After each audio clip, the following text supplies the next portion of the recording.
Sandra from quirkybooks.wordpress.com in association with World of Quirky and Quirky Academy. How are you doing? So if you haven't heard yet, my asexual perspectives, love of life and sex, a celebration of asexual diversity, is now live and published on Amazon Kindle. So for those of you who are new to the term asexual, what does that mean? So, asexuality is the lack of sexual attraction towards a specific other person. So, for example, I'm a heteromantic asexual. I don't experience sexual attraction. So what does that mean? Well, I'm a heteroromantic. So if you think of heterosexual, meaning you're only attracted to the opposite sex, but sexually, I'm a heteromantic, so I'm only attracted romantically to the opposite sex. So in other words, I'm only attracted to guys, never ever women. And asexual is the lack of sexual attraction. So if you think of A as the A for absence of sexual attraction, then you can't go far wrong. So I never look at a guy and think, I want sex with you. I've never done that. I don't remember doing that even with previous boyfriends. I would have rather just kissed. I love kissing and cuddling, that type of thing, holding hands. Passionate kissing with a tongue's fine, but no, I don't want sex. You know, I have had it in the past, you know, more than once. I'm quite experienced like that, even though I don't like sex. Because when I was with my ex, one of the nicest times when he was doing that, you know, he used to be quite abusive the rest of the time. But when he had sex with me, he was a lot more calmer, nicer, gentler, and very understanding and good at that type of thing, even though it wasn't really my thing. And if you want to know more about my story, you can read it in the Asexual Perspectives book. Now, you can actually read my story just in the preview because the book's about 445 pages long. So it gives you a really nice preview and insight into my own personal story. So even if you don't want to buy the book, if you just want to learn a bit more about me and what it's like to experience asexuality and find out you're asexual, then do just take a look at the preview on Amazon. You know the bit that says look inside? Have a look in that. So a bit more about asexuality. So besides heteromantics, which I'm a heteromantic, you can get panromantics. So they're the equivalent of a pansexual, but they don't experience sexual attraction. They experience romantic attraction towards multiple genders and people. And a biromantic experiences romantic attraction, not sexual, towards men and women. And then you've got, what else? Homo Romantics. So that's the asexual equivalent of gay, but they don't experience sexual attraction. So a Homo Romantic would be a man attracted to a man, a woman attracted to a woman, but they're attracted to them romantically. So they might want to kiss and hold hands, but they don't want to have sex.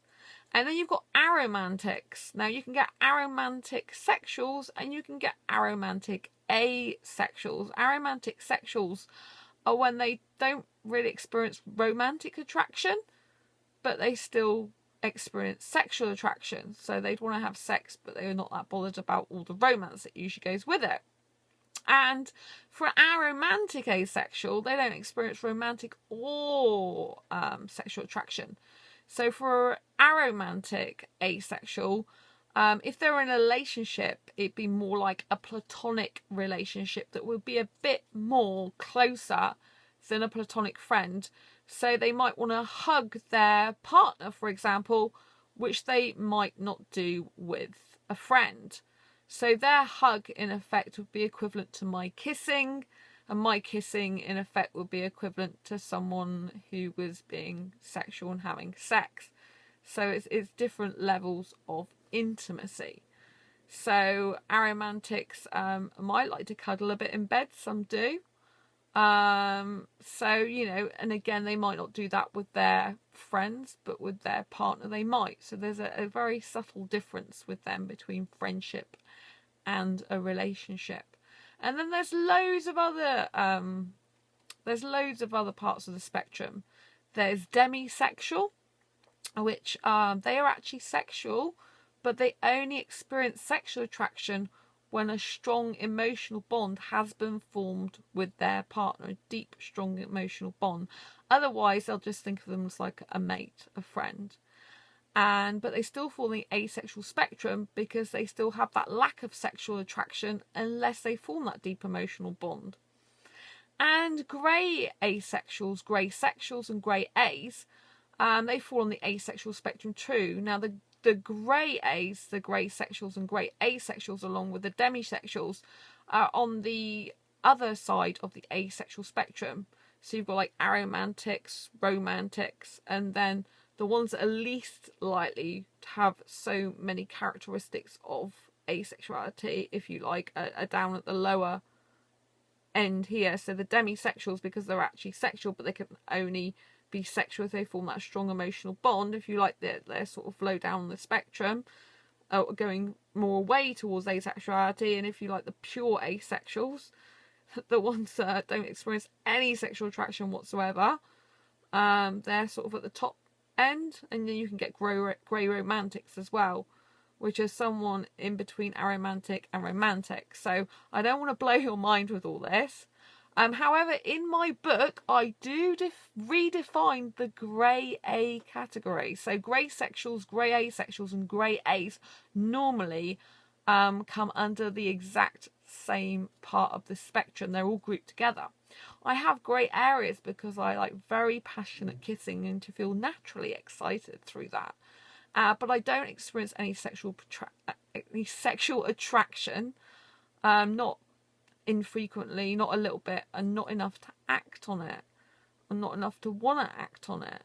Which basically the definition of a grey A is someone who experiences limited sexual attraction, or maybe a one-off experience, or who experiences sexual attraction but not enough to want to act on it.